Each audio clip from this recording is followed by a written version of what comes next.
And we are back with more of Bugs Bunny's Crazy Castle 4, and we have just arrived at the castle, so enjoy this cutscene. So now that he sees the sign right in front of him, he still is pretty sure of himself.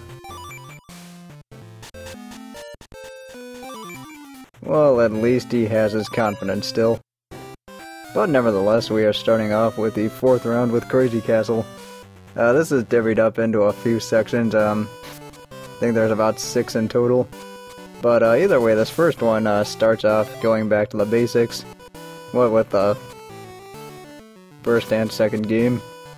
I was trying to think if the second game was part of it too, but it is. Anyway, a lot of these early ones contain 1 carrot. And here I'm just trying to get fancy with Daffy and trying to lead him into getting hit by the 1-ton or 100-ton. But either way, all I'm doing here is just waiting for him. And right here is where the enemy's random patterns end up giving me a lot of trouble. And I'm still waiting, and here I just finally decide to go into the door. This first stage is actually pretty easy because it does a lot of the same basic stuff that the earlier games does. And right here, I thought Daffy was gonna go to the right, and I end up pushing the ton too early. And end up missing. But, let's see, moving along. In this stage, what you want to do is, go for all the... or just go to the left and then go up, and then repeat the same thing when you go to the middle. And then go up, and then go to the right, and then go all the way up. And then that way you're gonna be able to get to all the doors in time. And also be able to run away from most of the enemies, because there really aren't a lot of weapons in this particular stage. I mean, you had the 100-ton that I screwed up with, and outside of that there really isn't much else. You get a few weapons to work with, but not really something you should rely on throughout this level.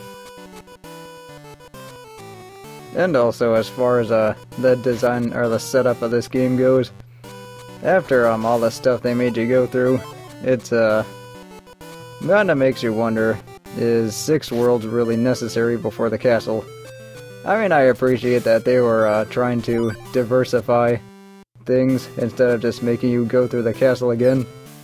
But at the end of the day, I really think 6 was too much. I thought they could have gone with 3, and I wouldn't have had any different opinion of it. And here I just completely screw up my timing and get hit by the dog. And that dog actually did cause me a few trouble, or some trouble. And the main reason for that was they just either kept getting in the way or I just screwed up my timing. But that was just my own dang fault. But fortunately I get invincibility here. The invincibility only refills your health whenever you get 10 carrots. Not when you get the WB logo like I thought. But anyway, that should be most of the major enemies.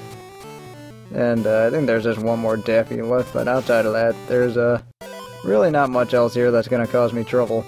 I think at this point it's just a matter of getting to all the stuff before Daffy ends up hitting me 3 times, which is possible. So either way, the keys are going to be mostly at the top parts. And how you want to go through this is just, as I've said before, make sure you make a quick go around, down, and then go up. So you want to start, you can either do this one of 3 ways. You can go up, and then left, then right, then all the way back, and then up again. But I just like down, then up, then right, down, then up, then right again. I mean, that's just the way I think it's a little bit easier. So anyway, what I need to do here is backtrack a bit and make sure I don't get caught off guard by Daffy. Even though I probably could have just taken him out right there, but well, I guess I decided not to. Instead, I'm just going to go ahead and just take care of the rest of these doors, because the last key is going to be in the top right one. Also, they really do turn out the number of fake treasure chests in this place. I might as well just take him out too for good measure. But anyway, since I'm pretty much unopposed here, all I have to do is just take out the rest of these doors, and I'm done with the stage.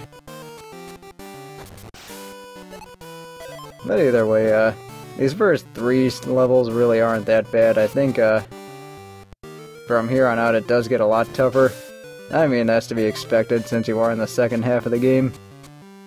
And, keep in mind that for Worlds 7, 8, and 9, all the worlds are going to be 6 levels long. And then after that it's going to be 8 levels, so they're going to be longer parts, and we still got a long way to go in this game. So now on to 7-2. In 7-2, there's a lot more enemies chasing you. This one does turn up the number of enemies, and fortunately they do give you enough weapons to work with, such as that 100-ton I used to take out Foghorn Leghorn. And see, what I need to do now is make my way up. And right here, you're gonna be doing a lot of moving, or you're gonna have to move around a lot because there are gonna be a lot of enemies chasing you, a lot of Foghorn Leghorns that can cause trouble. And the biggest thing about this is that it is, just like some of the previous stages, it is pretty easy to miss a lot of these doors that you could end up missing thanks to just trying to outrun an enemy and then just forgetting about going to that area again because you've been there before. You thought you got the key, but it turns out you didn't. But anyway, since I'm already 3 keys down, what I need to do is just go back up. And this is where they reintroduce pipes, and the pipes do get a little bit more confusing as the game goes on. And let's see, these first ones are actually pretty simple to deal with.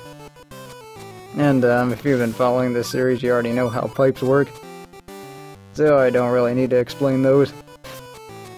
And also, these pipes do take weird routes. But fortunately, it's nothing like the third one where the pipes just go all over the place and you just have to spend forever riding in them. Remember, there's a lot of stuff I had to edit out in those ones. But either way, as far as getting the keys goes, getting the keys really isn't that tough in this stage. It's just outrunning the enemies that's going to be your problem. Anyway, here I get my second gun. And I actually do want to make it a point to save my gun for the Foghorn Leghorns, just because they're the biggest immediate threat in this stage. Other than that, though, I think there's just a few dogs and then a Pepe Le Pew in there somewhere. But other than that, those guys really aren't that much of a problem. It's just whenever they trap you is when they become an issue. So what I need to do here is just head back down. And I think right here is where I end up using most of those guns. Actually, not yet. So it turns out all I need to do here is just sweep the rest of the area to make sure I get my hands on more of those keys. Actually, wait, I think I might have gotten these mixed up. Because I don't think it's this level where I end up using most of my weapons. I think it's actually the next one. But anyway, now that that's over with, I can just go back and clean up the rest of this area. And make sure I get to... I'm pretty sure there's another weapon. Yep, it's a balloon bomb. And turns out the last key is all the way down. So I just need to go down there and get it. Unfortunately, that wasn't too hard.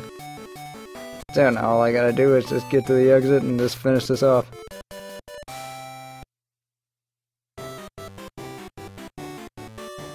I also do appreciate the change in music when you're in the castle compared to when you're outside. I guess it's just like different atmosphere calls for different music.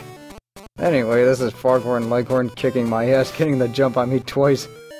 So, what I need to do now is just be a lot more careful since I'm already down to 1 hit. And we're not even 5 seconds into this level. That's like, was it 5 seconds? It might have been closer to 10. Anyway, I don't know who's keeping score, and frankly, I don't really care. Anyway, what's gonna make this level tough, besides the foghorn and leghorns that like to blindside you, is the fact that there are gonna be a lot of pipes going to certain areas, and there are a lot of areas you can only get through those pipes. And here I almost get my ass killed. So yeah, I had to take the pipe back and forth, so I just decided to edit out like a good 10-second chunk of that. But anyway, here your biggest hazard is obviously going to be a bunch of those foghorn leghorns running around. So you know what, like a good... Well, I guess that's just another carrot. Never mind then. Yeah, I think it's right here is where I decide to start fighting back against the foghorn leghorns. Anyway, that's a second gun. At least I got something to work with here. So all I have to do now is just take the pipe. And I'm using these for tactical purposes. Because here at least I got the 2 foghorn leghorns lined up. And just so I can take them out, like so. And here I just decided to start fighting back against foghorn leghorns. And, let's see, I should be getting closer to 10 carrots. Fortunately, the carrots are actually kind of a help in this stage because, it is pretty easy to, get 10 carrots without realizing it, and you do get your health back, and you're also invincible just in case you're in a tight spot. So, let's see, what I need to do now is, go up and then use the pipes to my advantage. Here I'm still kind of walking on eggshells because I'm still worried about getting caught off guard by an enemy. And then you would think after playing 6 worlds of this game that I would have figured out some of the enemies' patterns. But I think the only thing I figured out is that they have no patterns. Or I mean at least the ones that walk around randomly like Daffy or Foghorn Leghorn or some of those other ones. Well, I guess there were a few other ones like the Fox or somebody like that. Anyway, moving along, well, here I get the 10 carrot, and I don't really need it. Or I think I should use this to take out Yosemite Sam. Let's just find out. Well, yep, got him down. And I was tempted to go over there and kill another Foghorn Leghorn, but unfortunately my invincibility was running out, so that was not going to happen. Instead, what I had to do is just keep working to get more keys. And, let's see, is this number 6? Yep, it is. So what I need to do here is just use the pipes to my advantage. And, this is one of the areas I was talking about where the only way to get there is through the pipes. And, you just have to make sure you know that by looking around with the pause function. And it actually is to your better interest if you, look around the level before you start it. You know, unless there's an enemy chasing you right out of the gates. Which is possible. So what I need to do now is just take the pipes and take you out. Because from here on out, all the keys that I still, or all the doors I still need to get to are being blocked off by pipes. Or that I need to use the pipes to get to those stores. So how I need to do this is just go up there. And, let's see, is this? Okay, just another carrot. I mean, those are pretty helpful because they do accumulate, as I've said before. So, let's see, get another balloon bomb. Well, the good news is that the balloon bombs actually make things a lot easier because you can just lay down the trap and then let the other enemies run into it. Here I decided to get lost for about a minute or so, but then I realized that to get the last key, I need to take this pipe on the right. And right here I need to just go up and just follow the dog. And might as well just take him out while I can. But that's one thing that makes it a little bit easier. So here all I gotta do is just get to the exit. But instead I decided to take the wrong door. And then I finally figure out where the exit is. So I will see you in the next part as we finish World 7.